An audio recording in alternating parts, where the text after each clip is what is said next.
நாளை தமிழக அரசின் பட்ஜெட் தாக்கல் செய்யப்படவிருக்கும் நிலையில் இதற்கு முன்பாக பொருளாதார ஆய்வறிக்கை முதன்முறையாக தமிழ்நாடு அரசால் தாக்கல் செய்யப்பட்டிருக்கிறது.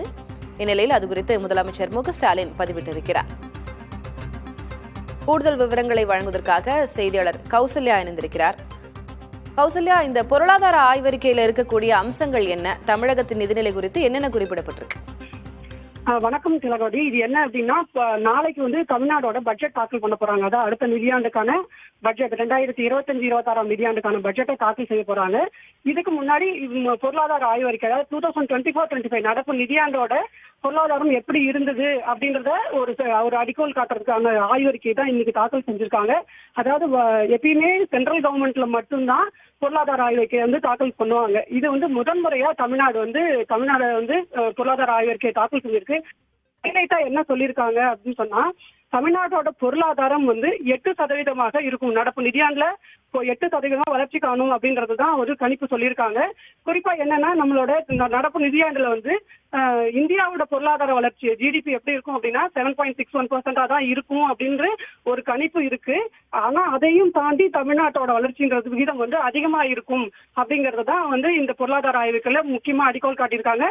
இன்னும் என்ன அப்படின்னு சொன்னா, பர் கேபிட்டா, அதாவது என்ன, தனிநபர் வருமானம் அப்படிங்கிறது தேசிய சராசரியை விட 1.64% அதிகமாகவே இருக்கும் அப்படின்ற ஒரு கணிப்பையும் சொல்லியிருக்காங்க. அதாவது என்னன்னா, 2,78,000 ரூபாய் ஒரு தனிநபர் வருமானம் அப்படின்றது இருக்கும் அப்படிங்கறத ஒரு எஸ்டிமேஷன் சொல்லியிருக்காங்க திலகவதி. இது போல பொருளாதார ஆய்வறிக்கையில பல தகவல்கள் வெளியிட்டு இருக்காங்க. ஆக்சுவலி என்னன்னா, பொருளாதாரம் வலுவான கொள்கைகள் காரணமாக வளர்ச்சி பாதையில இருக்கு அப்படிங்கறதையும் சொல்லியிருக்காங்க திலகவதி. நாளைக்கு பட்ஜெட் தாக்கல் செய்யப்படுகிறது. அதற்கு முன்பாக ஒரு பொருளாதார ஆய்வறிக்கை, கௌசல்யா நீங்க குறிப்பிட்ட மாதிரி மத்திய பட்ஜெட்டின் போதுதான் இதுக்கு முன்னாடி ரிப்போர்ட், பொருளாதார ஆய்வறிக்கை தாக்கல் செய்யப்படும். எப்படி நம்மளுடைய வரவு செலவெல்லாம் எப்படி இருக்கிறது, நாட்டின் நிதி நிலைமை கடந்த ஆண்டில் எப்படி இருந்திருக்கிறது என்பது குறித்தெல்லாம் அதுல சொல்லப்படும். இது இந்தியாவில் முதன்முறையா, தமிழ்நாட்டை பொறுத்த வரைக்கும் முதன்முறையாக ஒரு மாநிலத்திற்கு அப்படின்னு பொருளாதார ஆய்வறிக்கையை பட்ஜெட்டுக்கு முன்பாக தாக்கல் செய்கிறார்களா? இதன் முக்கியத்துவத்தை எப்படி புரிஞ்சுக்கிறது? ஆக்சுவலி என்ன அப்படின்னு சொன்னா, இப்ப தமிழ்நாடோட பொருளாதார ஆய்வறிக்கை தாக்கல் செய்யறதுக்கு நிறைய உள் காரணங்களையும் நம்ம சொல்லலாம். குறிப்பா என்ன அப்படின்னா, தமிழக அரசுக்கு கடன் அதிகரிச்சிருக்கு அப்படின்றதுதான் சமீப காலத்துல ஒரு பேச்சு பொருளா இருக்கு. நம்ம செய்திகள்ல பாத்துக்கிட்டே தான் இருக்கோம், நம்ம சொல்லிக்கிட்டே இருக்கோம் எப்படி வருது அப்படின்ட்டு. அதாவது என்னன்னா, தமிழ்நாடோட பட்ஜெட்ல பாத்தீங்கன்னா இந்த கடன் 8,33,000 கோடி ரூபாயா அதிகரிக்க வாய்ப்பு இருக்கு அப்படின்ற ஒரு தகவல் எல்லாம் வெளியாயிட்டே இருக்கு. இந்த கடன் என்னன்னா, தமிழ்நாடு தான் இந்த வருஷத்துல நடப்பு நிதியாண்டுல அதிக அளவு கடன் வாங்கின மாநிலத்துல முதல் இடமா இருக்கிறதும் தமிழ்நாடு தான். கிட்டத்தட்ட 1,13,000 கோடி ரூபாய் அளவுக்கு கடன் வாங்கி இருக்காங்க அப்படிங்கறதையும் பார்லிமெண்ட்ல சொல்லியிருக்காங்க. சோ இந்த மாதிரியான விஷயங்கள்லாம் இருக்கும்போது நம்ம தமிழ்நாடு வளர்ச்சியில தான் இருக்கு. இந்த அரசு அப்படிங்கிறது செலவு செய்யறதுக்கு பல்வேறு நலத்திட்டங்களை செயல்படுத்துறதுக்கு தான் அப்படின்றத ஒரு சொல்லணும் அப்படின்றதுக்காகவே மேபி இந்த பொருளாதார ஆய்வறிக்கைன்றத முதல் முறையா தாக்கல் செஞ்சிருக்க வாய்ப்பு இருக்கு திலகவதி. நாளைக்கு பட்ஜெட் தாக்கல் செய்யப்படுகிறது. அதுல குறிப்பிடத்தகுந்த அம்சங்கள் இவையெல்லாம் இடம்பெறுவதற்கான வாய்ப்பு இருக்கு அல்லது எதிர்பார்ப்பு இருக்கு அப்படின்ற அடிப்படையில ஏதேனும் தகவல்கள் இருக்கிறதா கௌசல்யா?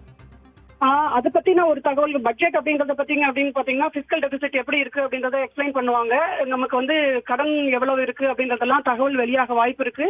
இது என்னன்னா, இப்ப அடுத்த கம்மிங் இயர்ல உங்களுக்கு எலெக்ஷன் இருக்கு. எலெக்ஷன் இருக்கிறது அப்படின்றதுனால இவங்க இந்த பட்ஜெட்ல அறிவிப்புகள் ஏதாவது வெளியிடறதுக்கு வாய்ப்பு, முக்கிய அறிவிப்புகள் இருக்கும் அப்படின்ற ஒரு எக்ஸ்பெக்டேஷனும் இருந்துட்டு இருக்கு. ஏன்னா இப்போ மே மாசத்துல உங்களுக்கு எலெக்ஷன் இருக்கு, தமிழ்நாடு கவர்மெண்டோட சட்டப்பேரவை தேர்தல் இருக்கு அப்படிங்கறதுனால இந்த எலெக்ஷன்ல இந்த பட்ஜெட்ல ஒரு நல்ல முக்கிய அறிவிப்புகள் இல்ல இன்னும் திட்டங்கள் ஏதாவது அறிவிக்க வாய்ப்பு இருக்கு அப்படின்றதும் சொல்லப்படுது. அதே நேரத்துல கடன் சுமை அப்படிங்கிறது ஏற்கனவே அதிகமா இருக்கு.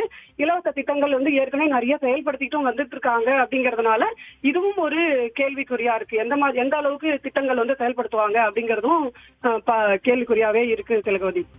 உங்களுடைய தற்போதைய விவரங்களுக்கு நன்றி கௌசல்யா.